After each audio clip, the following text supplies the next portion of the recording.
Good afternoon, everybody. Thanks all for coming. My name is Dave May. I am the program coordinator for the athletic training at West Hills. I am a ACE certified personal trainer and an ACE sports specialist certified trainer. And this is Evan. Hi, I'm Evan.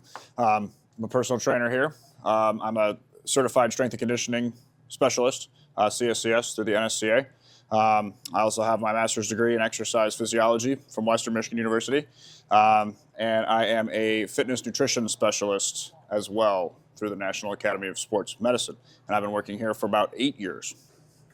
Today we're going to be talking about athletic performance and how to safely train young and youth athletes. And we wanted to give an overview about what we do here at West Hills, but also what the evidence and science behind that, what we do and what we want to look at and see from athletes to bring in and to personally get them better in the sports they play. Looking at the overview about what we're going to be talking about, why it's important with injury prevention, to the program design itself, talk about nutrition, and have a little step-up plan for people to take home and do with their kids.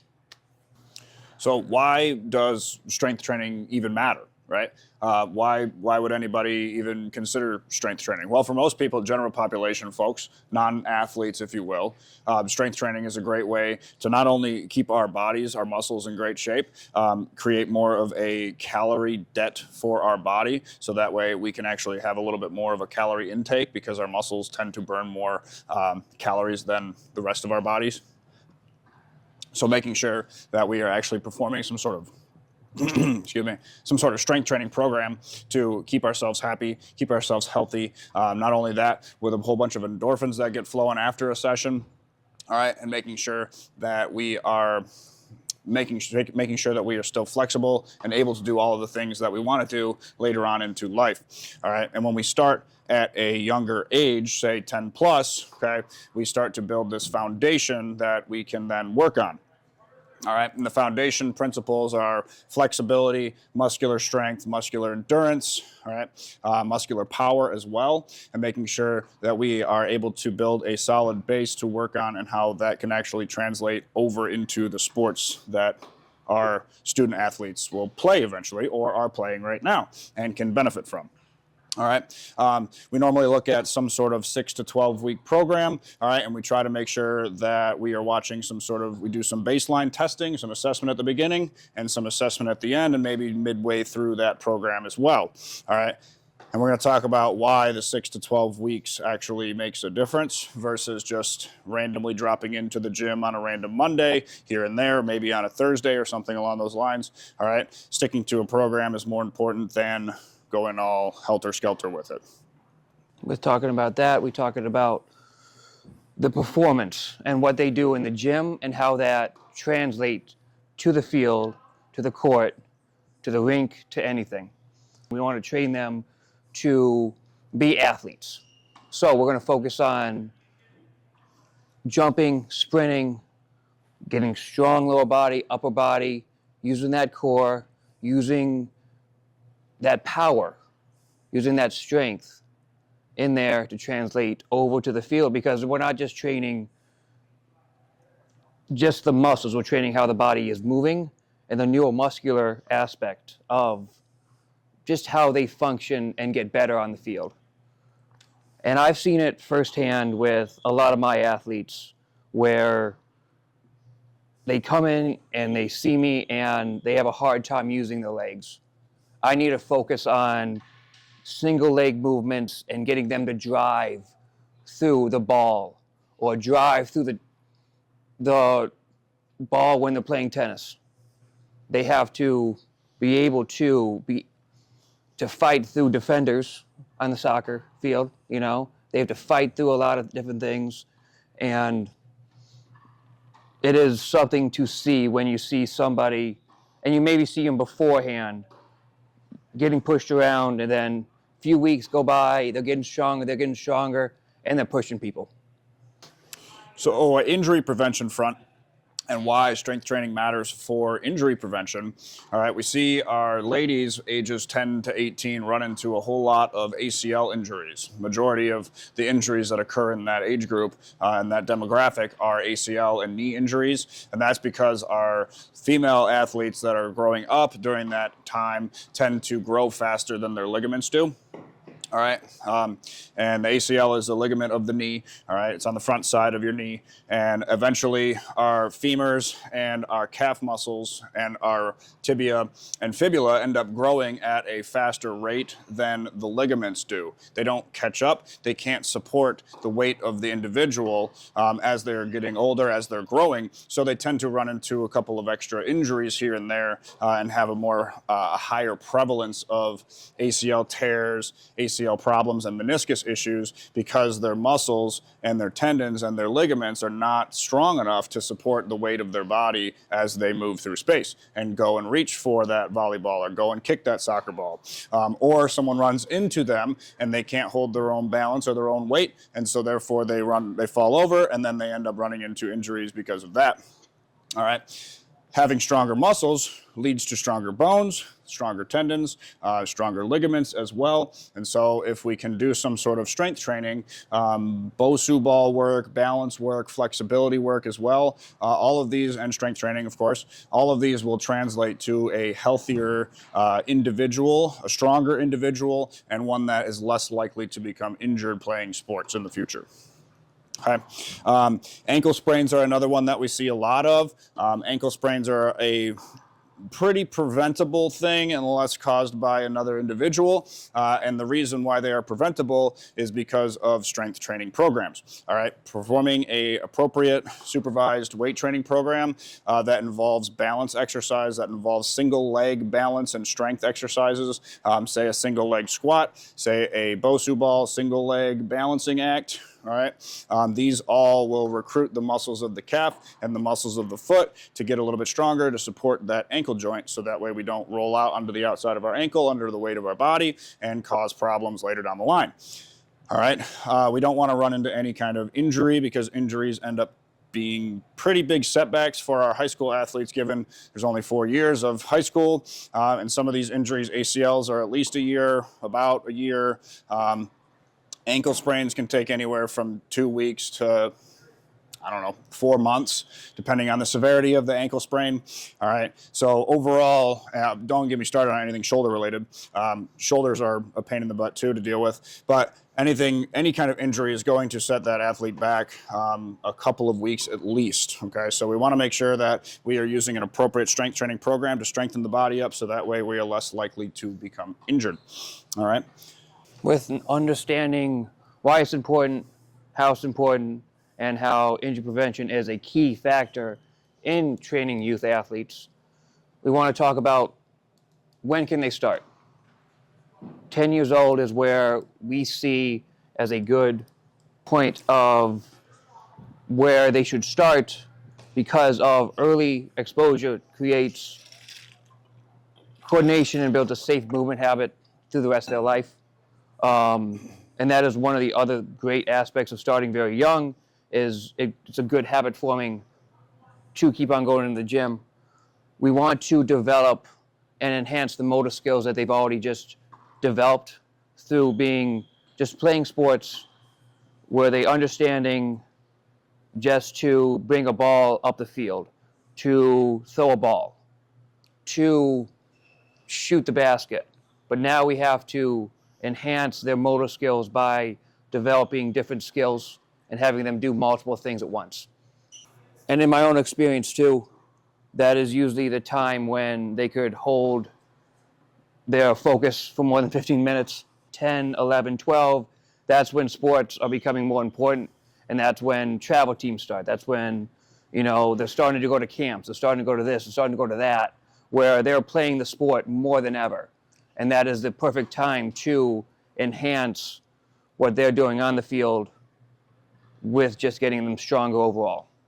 All right, so some of our common myths that we hear and see when we are just talking about doing some sort of resistance training program when we're younger. You have the typical weight training will stunt your growth. Weight training will cause other problems down the line that are unrelated. And essentially, the stunt your growth thing is kind of the same reason we've kind of think about the coffee and stunting your growth and the caffeine intake when we're younger and how that stunts people's growth.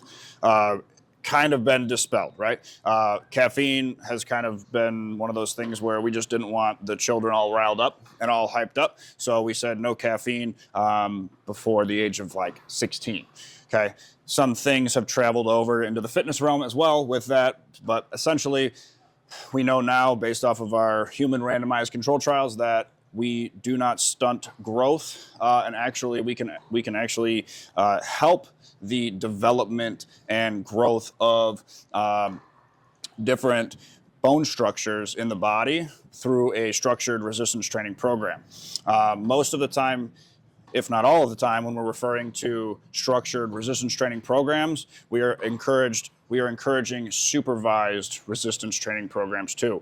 We don't necessarily encourage folks to go into the gym at 10 years old and not know what they're doing. We always like some sort of supervision because if we do end up getting injured performing either sports or performing different types of resistance training movements, we can actually create a problem that lasts longer than the injury itself. Okay, people can heal up their ankle sprain or their fracture in their foot that they got from running during their sports. Okay, but if we have that injury happen when we are still developing, and our foot ends up getting a little bit bigger, larger during the time of that injury, that foot can actually grow a little bit into the deformity state. Okay, it can be a little bit deformed, and essentially that problem can then last for a lot longer than what the actual injury would be. Okay, meaning you're only suffering from pain from that injury for about 6 months, but for the next 20 years, you can end up running into issues down the line because of your foot and how it grew during that injury, and it grew around that injury. All right, so we like to have a supervised resistance training program just so that way we don't run into any injuries, because the injuries themselves can actually cause the disruption in the growth. Resistance training, when done properly, does not stunt our growth of our youth athletes. Okay. When we're doing body weight exercises, okay, there's a myth out there that we need to only be doing body weight exercises. This is not necessarily true.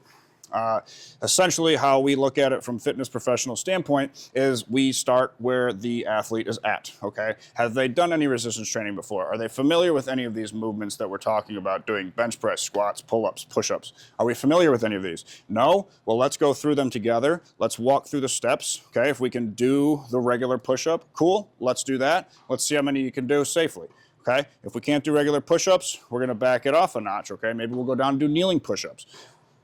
The point here being, we can do bench press if it's appropriate for the individual and the athlete, okay? We can do back squats if appropriate and the athlete can handle it, okay? We can do anything in the weight room with any kind of resistance that is relative to the individual's skill level and knowledge base, okay? We do not prescribe things to individuals if they do not know what they're doing, because that is inherently unsafe, okay? So the whole body weight myth can be thrown out the window. With that being said, we always like a supervised resistance training program. All right. And no, sports practice itself is not enough just to build muscle. Okay. Building muscle requires degradation of the muscle. All right. We have to break the muscle down. Okay. Just because we're sore and tired after running during practice, that is not sufficient and does not correlate with muscle growth. Okay. We need muscle breakdown through resistance training.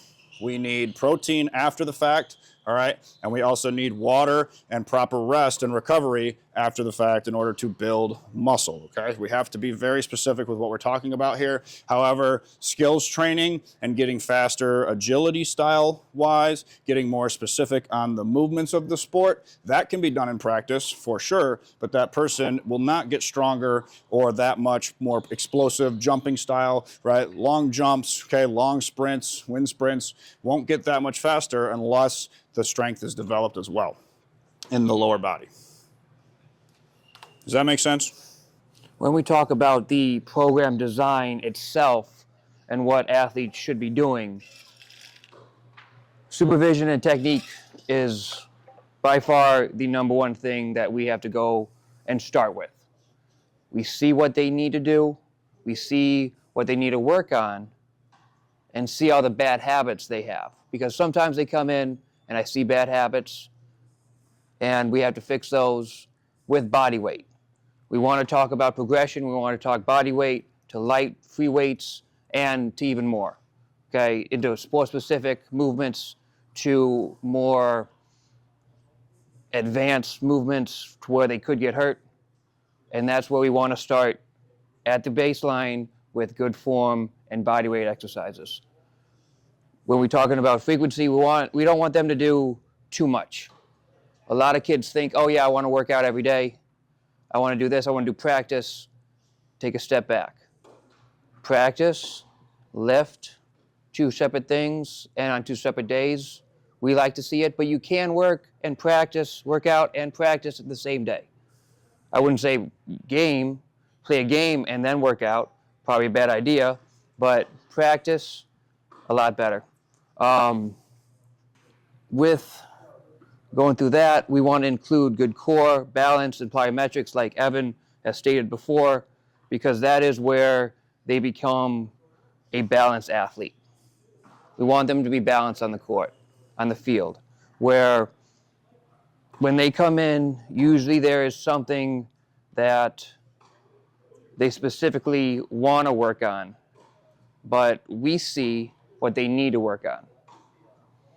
We want to see them not just the strongest kid out there, we want to see them also the most mobile, one able to stop and go, ones that are able to not just push people around, but also be the best version of themselves out there. Kind of piggybacking off of what Dave was saying there, we assess the athlete to begin with. That is the first thing that we start with. We have to see where they are at, and the program design, the principles of program design, and what the individual athlete will be doing over the next 4 to 12 weeks is up to those assessments. Okay, we make a decision on where they are at in their actual athletic career, performance-wise. All right, and we like to create a well-rounded athlete. Like Dave was saying, we don't want them pushed over, but we want them to be able to do some of the pushing. Okay, be physical, all right, have the size and the musculature and the strength to be able to perform well and to actually be physical on the court or field. Okay. When we're talking about program design, all right, after the assessments are done, we will then decide where we should go from there. All right, we keep all of our exercises sport specific, meaning if we are a basketball player, we're going to be working on jumping, we're going to be working on agility, lower body strength, and a smidge bit of upper body strength. All right. So that way the individual can take those movements and those musculature developments that we get from strength training onto the court with them. Okay. Same thing with the lacrosse player. Okay. A lot of lower body strength needed, a lot of endurance needed as well. We're going to be training that way. Okay. We're going to be doing higher repetitions of leg exercises so the muscles get trained in the endurance phase of things rather than in the strength side of things. We're going to be doing some sort of strength training as well, because having a strong foundational squat, deadlift, those kind of movements is important. All right. So that way they don't end up getting pushed around. They develop a nice solid core. All right. But then after that, once we kind of figure out where they're at, we can start programming and picking and choosing the different styles of exercises that we want to do. Okay. And we keep them specific to the sport that the athlete is playing. Okay. No point in not doing that. So essentially, 4-week starter plan here, if you were looking at what an actual program might look like for someone who is an athlete, who is in high school, who's in 7th, 8th grade, okay, whatever that may be. Okay. Essentially, we always start with some sort of warm-up. All right, we want like 3 to 8, 10 minutes, okay, 3 to 10 minutes of warming up, okay, just kind of getting loosey-goosey, okay. This can be a general warm-up, or it could be a more specific warm-up. If we're doing more lower body that day, we can specifically warm up the lower body muscles so that way they can perform better when we start lifting the weights. Same thing with the upper body, right? Or we can do just a general couple jog laps around the track. Okay, we can go on the treadmill, do a couple, minutes on the treadmill, maybe walking at an incline, something along those lines. All right. Then after that, we start with our plyometrics. Okay, we want plyometrics to be first in the programming because Plyometrics require a lot of power output. If we do strength training before that, you're leaving some of the gas that's in the tank on the table for the strength stuff, versus you need that gas in the tank for the plyometrics and those quick explosive agility drills, okay? So we try to do plyometrics first. They're also not that exhausting. They can be, but they're also not that exhausting so that you still have some gas left in the tank to perform our strength training exercises that come next, okay? 20 to 30 minutes of strength training, all right, some sort of squat movement, some sort of deadlift movement, some sort of press movement, whether or not that be overhead or horizontal pressing like a chest press, like bench press would be, all right? And then, of course, some sort of dumbbell row or a pulling exercise as well. Also looking at glute training as well, all right? And working on coordination and core and balance exercises after that, okay? So those are that's kind of the simple layman's way to lay it out. We have a warm-up first, okay? Dynamic or general, all right? And then specific or general warm-up. Then we have our plyometrics programming after that. These are our jump drills, okay? Then we have our strength training afterwards, and then our core and our balance and our agility work at the end, okay? Or our more endurance style stuff, conditioning also comes at the end, okay? We want to look at 3 different things when an athlete comes in that we see regularly. We start with bodyweight movements to see where that is. I've seen a lot of kids come in, and what is the first thing that kids do to get ready on the field is to get on their toes. Why is that bad? Because let's say we're teaching the squat, we want them to be on their heels. So we need to focus on trying to have them sit back and sit down like sitting down in a chair. Assessments too, to check progress, and especially how Evan was saying too, that how we progress and program things going forward, and we see what they need. So once the workout is all completed, what comes next? You just go home and go to bed? No, we need to talk about nutrition next and recovery. All right, this is the important stuff that not a lot of high school athletes are taught or talk about at all. They might understand the idea of needing more protein in their diet, but what does that look like? Ideally, we recommend somewhere along the lines of 0.25 to 0.4 grams per kilogram of body weight per meal that the individual is eating for proper protein recovery and muscle protein synthesis. Okay, we need enough protein in our diet so that our body can actually repair the muscle that we spent time breaking down in the gym, because that's all we do in the gym. That's why we get sore, is because we damaged our muscles, okay? And the soreness is a response to the damage that we have done to our muscles. Protein is the Band-Aid that we put onto our muscles when we're done. So protein is very, very, very important. The classic joke is I never really thought that I would be spending this much time of my adult life thinking about protein. And if you lift weights, you need to talk about protein. And not only protein, but you need to talk about water intake as well. All right. Protein intake, like we said, will help you rebuild those muscles after you're all said and done with your workout. All right. Not only that, it'll help you feel better and not be so sore the next day as well if you eat a higher protein intake after working out. Okay.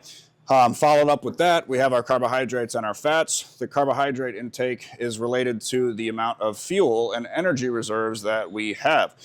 Carbohydrates fuel our body. We intake them in the forms of rice, pastas, breads, starches, right? Those kind of things. All right. We store them as glycogen in our muscles and in our liver. Our liver glycogen will support us throughout the day so that we don't run into a blood sugar crash. But we also need our muscle glycogen to be synthesized so that way we can actually, or catabolized rather, so that way we can actually use that glucose for energy during our workout. So if you're struggling through your workouts, if you're not getting enough energy to go and work out, all right, by the time you're done with your 30 to 45-minute session, feeling like you're dragging, you might want to look at adding some more carbohydrates into your diet, okay? Fats help with our hormone balances, all right? They help keep us satiated, all right, throughout the day. They also provide us with a good energy source to use throughout the day, so that way we don't have to use our muscle glycogen all the time throughout our day, all right? We also use our fats for general vitamin D synthesis, all right, and other types of vitamin and mineral support, okay? So the nutrition piece is really important, and I feel like a lot of folks miss out on this piece when it comes to how to eat around a workout. And unfortunately, I've seen this too, where a lot of my high school athletes that I've worked with in the past want to put on more size. They want to get bigger chests, back, legs, shoulders, whatever it may be. They're not eating enough calories at all. I ask them to track their food for a day. Maybe they had a quick little snack at lunch. Maybe they skipped breakfast, and all of a sudden they had dinner with their folks at home, and they end up being in like a 2,000 calorie deficit on the day. When really they probably need 2,500 calories to 3,000. They might be close to 1,000 to 1,500. That's not going to put on any size for these individuals, okay? Their metabolism is just too quick. So if you're somebody that's struggling with weight gain, you need to force feed yourself a little bit more, all right? And you need to eat a little bit more often. Your stomach will expand as you eat more food. It takes a couple of weeks for that to happen, but if you keep continually working on eating more food, all right, if size and putting on strength and size is the goal, you need to eat more food, particularly more protein. Wrapping it up, we want to open it up for Q&A. If anybody has any questions. Sure. We